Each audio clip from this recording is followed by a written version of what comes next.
You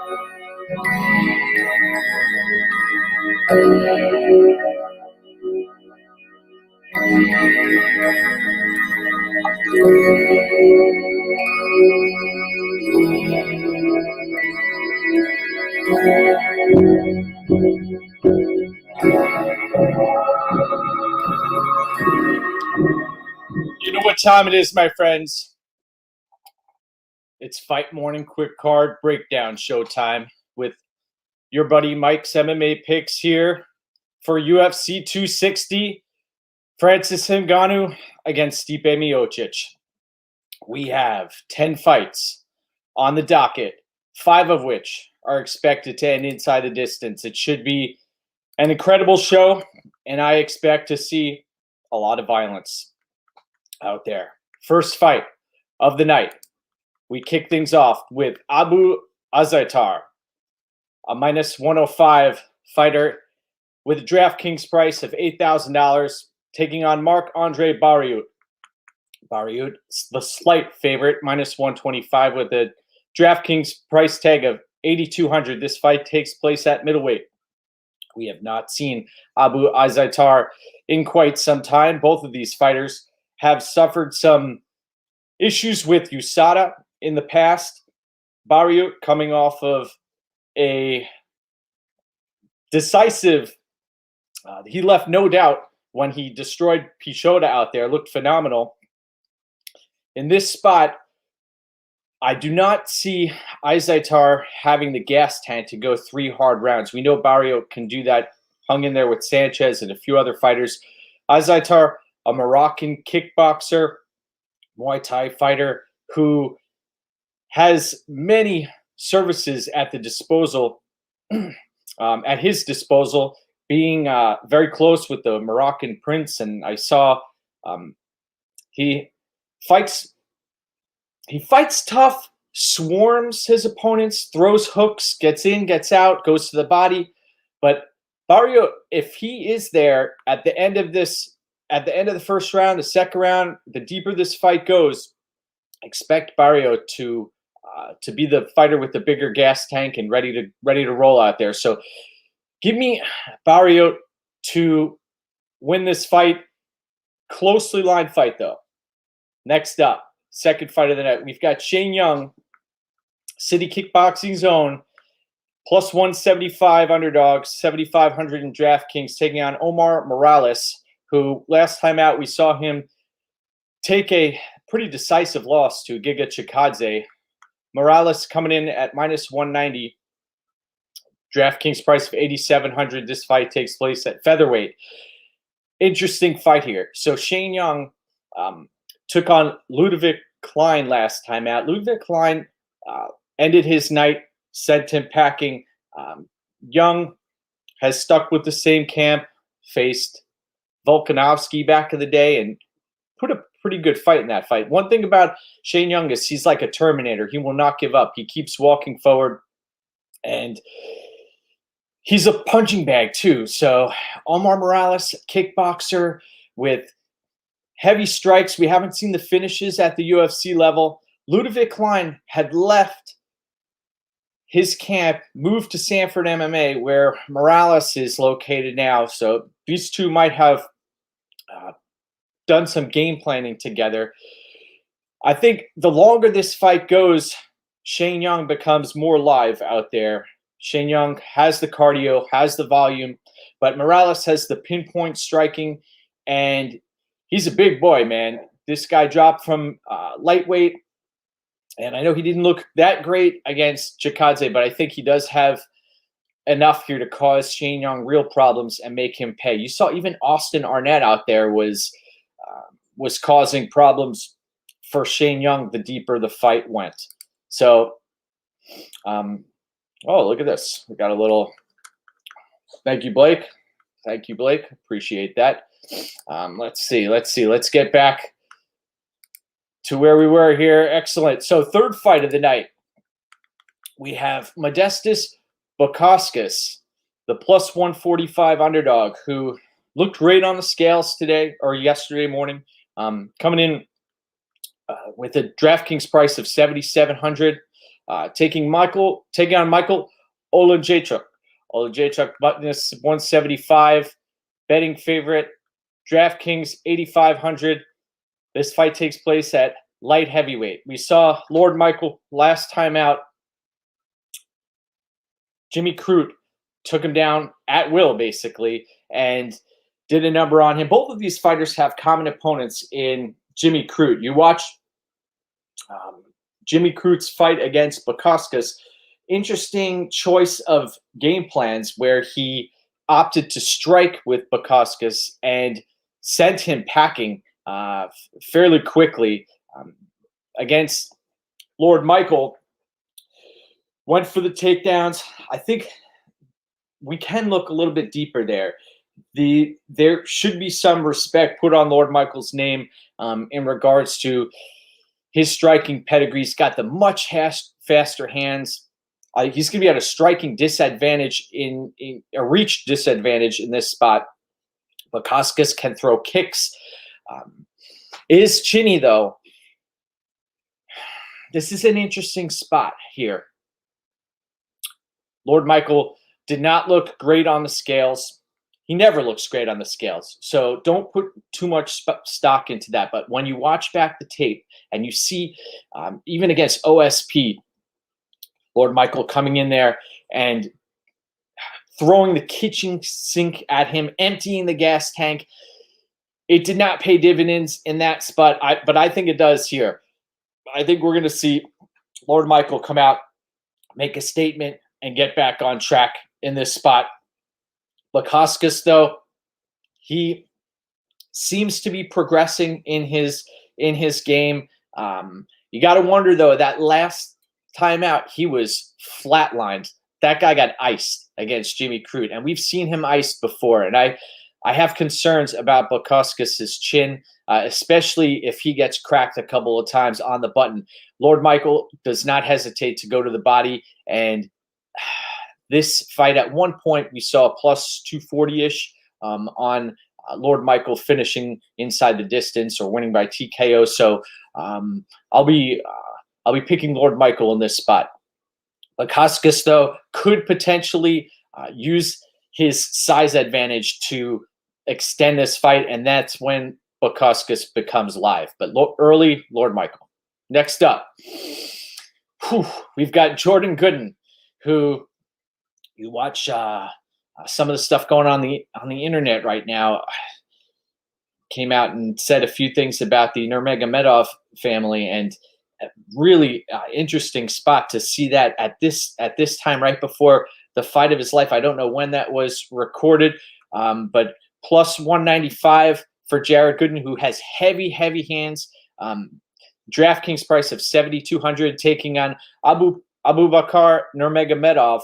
Abubakar Nurmagomedov does have the namesake of the Nurmagomedovs, but fights a little bit differently. You've seen him tap a couple of times in the past few years. Minus 240 favorite for Nurmagomedov with a DraftKings price of $9,000. Now that price tag might make sense because Gooden has some major holes in his takedown defense, and that is a path to victory for Nurmagomedov. But his Nurmagomedov does not possess the same level of wrestling and grappling as someone like Khabib. I mean, nobody does, but it's not nearly at the same level. This fight takes place at welterweight.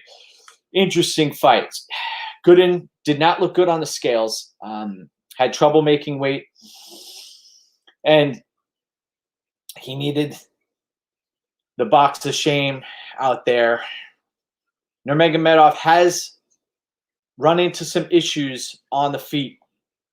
He can't play around with Gooden here. He's got to get in tight in the smaller octagon and make Gooden pay. I do see this fight hitting the mat, and I do see Nurmagomedov grinding out and submitting Jared Gooden in this spot. I want to see if Khabib's in the corner in this fight too. That might amp things up, the animosity headed into this bout. So give me Abubakar Nurmagomedov. Next up, we've got Alonzo Menifield. minus 315. This is a fight in DraftKings. You look at value in DraftKings, 8,100. You're getting a minus 315 favorite at 8,100, but you are taking some risks here. Ha ha ha, Mr. Audio, welcome aboard. Welcome aboard. Welcome aboard. Excellent. All right. So let's get back to Menifield here, who is coming off of getting iced by OSP. Has a game that is difficult to trust. Does not have a great ground game. Fights out of Fortis MMA. Traditionally, those fighters have held up well, but there are some. I mean, like Miocic has not developed at all in the past few years. But other fighters, Menifield, you know what you're going to get. He's going to throw hands. He's strong. He's taking on a Fabio Cherant, who was took a knee up the middle during a Contender Series fight against Oleksiejczuk. Has rattled off a few victories since then.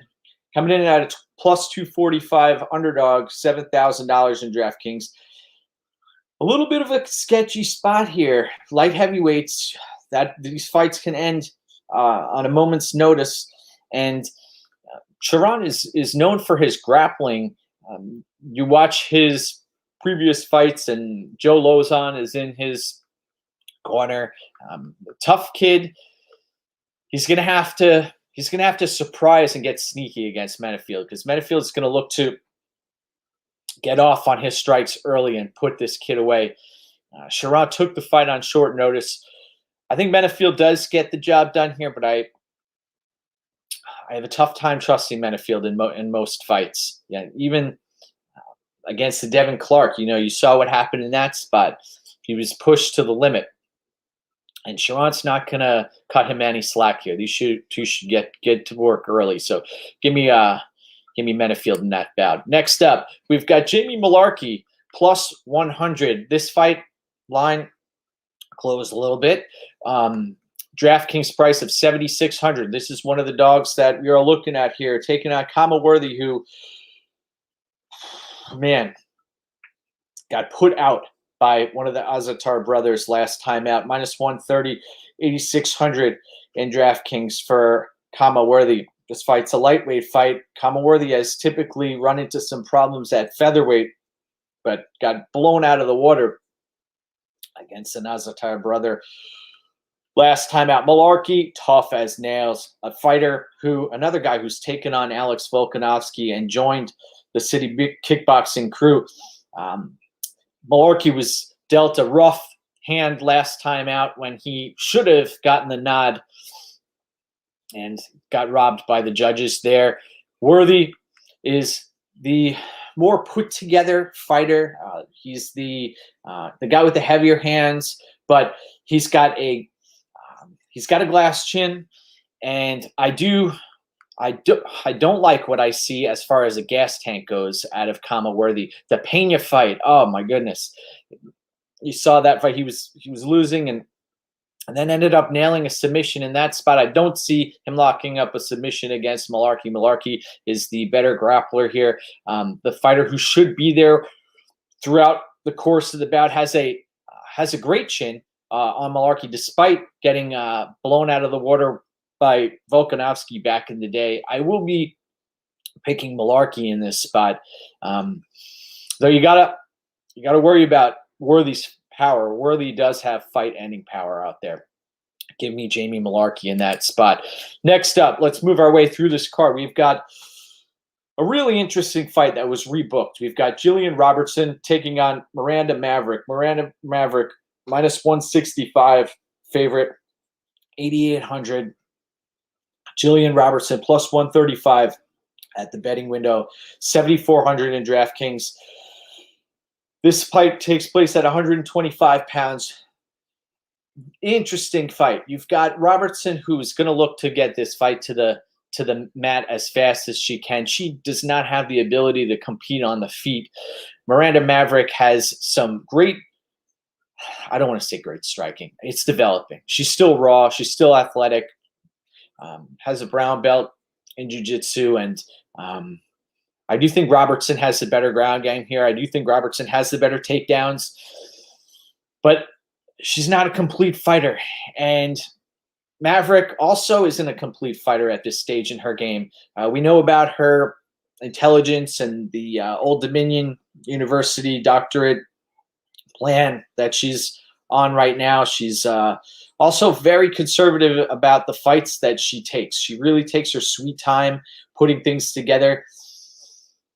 Robertson, she could potentially lock up a submission here, though. You look back at the tape and see Robertson on the feet. The longer this plays out on the feet, I think we're going to see Maverick. She's been developing one fight at a time. She could pose serious problems to Robertson on the feet. She could hurt her. Physical specimen out there.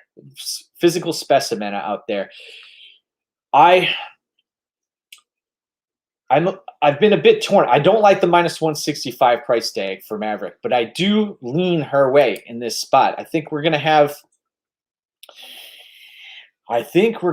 some success out there for Maverick in this spot, and I think she's gonna surprise some folks and get another victory here. Robertson, though, could take this fight to the mat at any point and lock up a submission. I don't hate on the plus 135 number there. That's actually a pretty good number for Robertson.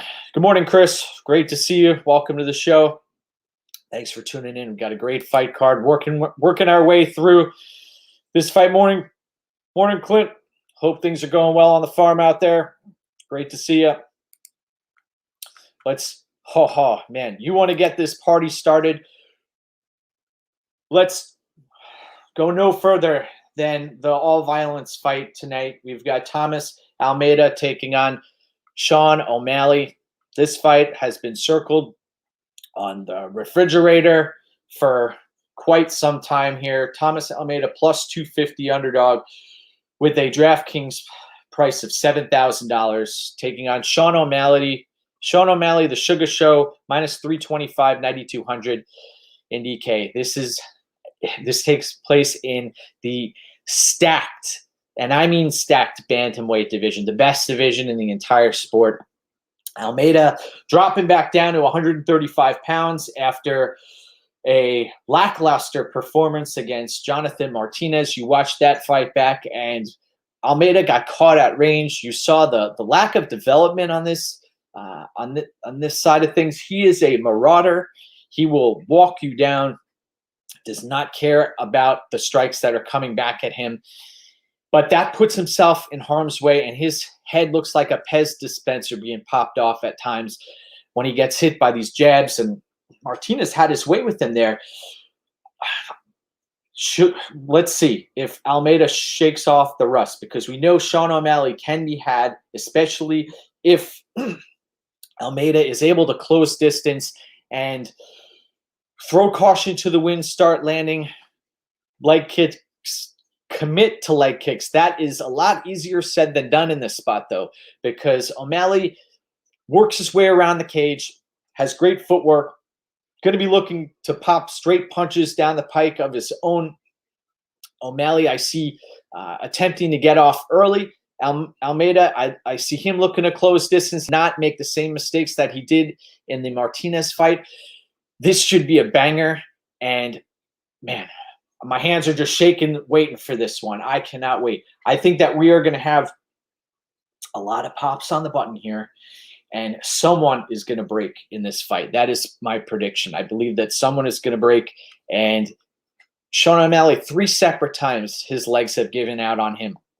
I don't think that's a coincidence at this stage in the game. Thomas Almeida, I got to see his fight against Jimmy Rivera. There's a blueprint now to beat Thomas Almeida. I do think that Sean O'Malley is able to do that. I think that he will do that, but I'm not going to be counting Almeida out here. You watched that weigh-in yesterday on the scale. These folks mean business, and they are going to bring the kitchen sink at one another. I think somebody's going down. And if I do make a prediction, I think it's going to be Sean O'Malley by TKO. But I'm not going to count out Thomas Almeida to get this done and really hurt Almeida. We'll see. We'll see. That's why they make these fights, right, folks? Let's see what we got in the comments section here. Yes, David, you are correct. It is a must-win fight for Almeida. There are a bunch of fighters on this card with their backs completely against the wall in this spot. I mean, look at even Tyron Woodley as we work our way up the card here. That's another fight. Let's see. And that's the fight that we're going to chat about next. But before we do that, let's say hi to Cousin Gabe out there. Good morning, sir. Welcome aboard. Welcome aboard. Let's see. Tyron Woodley taking on Vicente Luque. Oh, man. This fight gets the blood flowing. Tyquill, we know what he brings to the table. He's been dominated for 15 consecutive rounds, but then you look back at the competition that he's faced. Tyron Woodley plus 195 underdog. It's hard to believe he's that big of an underdog in this spot with a DraftKings price of 7,100. Now, he's taking on Vicente Luque, who is a Sanford MMA fighter, has rounds in with Gilbert Burns, and these guys have done a lot of work together. By the way, Z's MMA, take a look at his mug out here, rocking it every show now, getting ready. So, Vicente Luque has modeled his game after Mauricio Shogun Rua. Phenomenal fighter. But one thing about Vicente Luque is he does get cracked and he gets popped on the button. A lot of folks out there have been waiting for his chin to crack. Is this going to be the time? That's the question. Also, you have Tyron Woodley, who is the two-time All-American wrestler out of University of Missouri. He's landed 6, and I count them, 6 takedowns since his UFC career began back in 2013. Is he going to start to change his ways here headed towards his 39th birthday? I don't think so. Could potentially come out and cause Vicente Luque some problems in this spot early if he is aggressive and if he starts winging that right hand overhand punch that we've seen him put many fighters away. You watch the Koscheck fight. You watch the Carlos Condit fight. I mean, we're talking about ages ago, but that power is still there. That's the last thing to go. Luque is going to have to draw some of this out of him to make and force Woodley to gas himself out. We'll talk a little bit about that more in the next fight also. Let's see. Ooh, David. Yes, you are right about Almeida, who last win back in 2016. It has been a while. Correct. Woodley has looked lost out there. Audio. I do agree. He does look like he's mentally checked out, but we've been burned before in situations like this, and this could be a spot where Woodley decides to flip that switch and go balls to the wall. We're not sure though, and that's why we play this game, and that's why we do see these odds. Though Luque, you watch the way that he fights. He has the killer instinct. He has the Muay Thai. He has the jiu-jitsu. I know a lot of that can be canceled out if Woodley puts Luque on his back. Though Woodley will have to commit to that and potentially gas himself out in the process. And if Woodley isn't able to spark Luque, if Luque is able to stay conscious here, then he wins this fight. It's as simple as that as far as I'm concerned. If Luque is able to stay conscious, he wins this fight. So I'll be picking Vicente Luque in this spot, though power's the last thing to go. Woodley, it doesn't look like he has anything left in the basement. He's been the former champ. He has nothing to prove. He's out there for a paycheck, but he does fight out of a good camp, and he doesn't listen to his corner. Tough spot for him.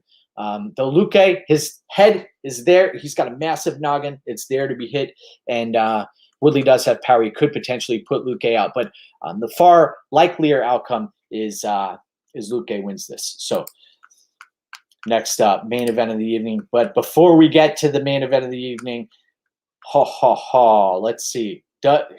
Before we get to the main event of the evening, bring up a great point. Does 3 rounds change Woodley's work rate? Yes, it could potentially. How desperate is Woodley? Does he want to go for it? We'll see. We'll see. Woodley's best.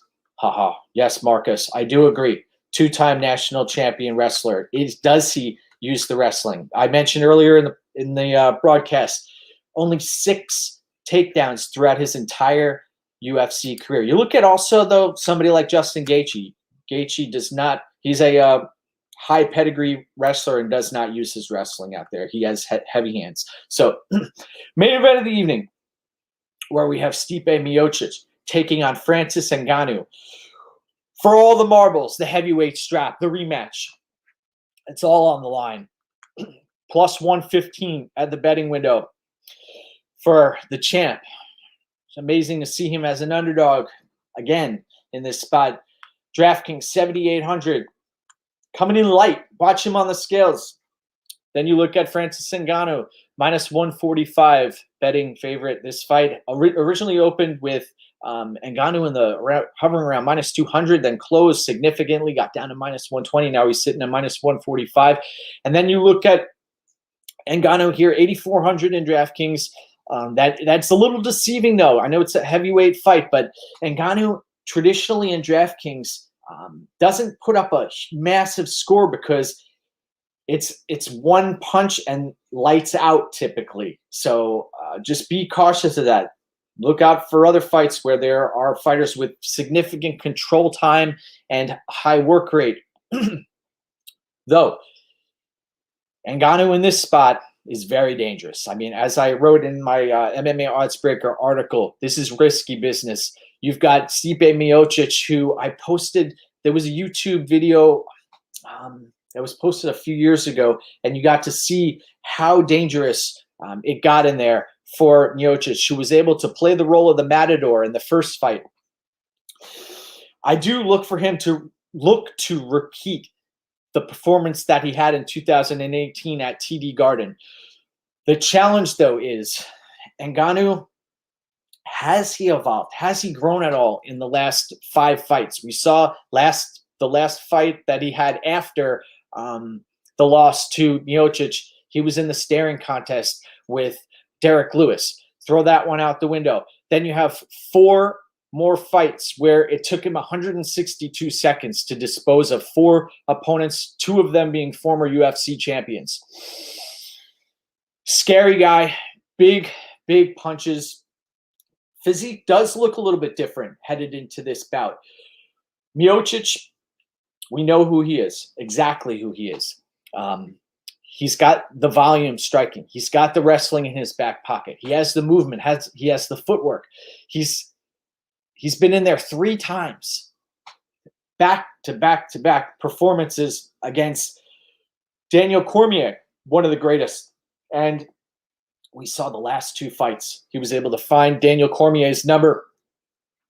Though, that first Cormier-Miocic fight is concerning to me. You have a light heavyweight in Cormier who was able to come up and I know he outweighed Miocic in one of those fights, or possibly a few of them, was able to spark out Miocic, and that could happen here. All it takes is 1 strike. There are no certainties in this game, my friends. There aren't.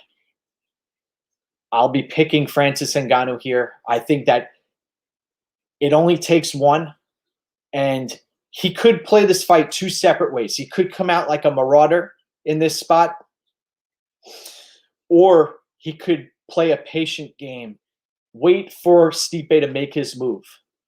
Like Bobby Bonilla said, make your move, right? So Stipe Miocic,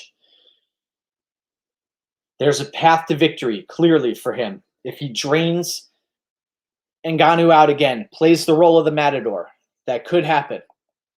But I think the more likely outcome in this spot is that Ngannou, although his striking still appears to be rudimentary in nature, is able to land the fight-ending blow. I'm amped up. I'm ready for this. I hope y'all are too. want to thank everybody for tuning in today. I look forward to getting to the fights via the pay-per-view later on this evening. And want to thank everybody for tuning in. Mike's MMA Picks here. You can follow me on Twitter. You can follow me at MMA Oddsbreaker. Write articles, have some premium plays posted there as well. And also, third-party tracked as always. Thank you. Oh, let's see. Last question. Get to one last one here with Marcus. Do I think the smaller cage favors Francis or Stipe? Marcus, great question. I think it could potentially go both ways. That we have Stipe, who he looks to cut off corners, cut off angles, use that to his advantage. He did it in the TD Garden. That was the larger octagon. This octagon, nowhere to hide. I think that favors Ngannou actually in this spot. I know that the takedowns may come easier for Miocic, but he's going to have to close distance. And like Bobby Bonilla said, make your move. Take care, everybody. Have a great day.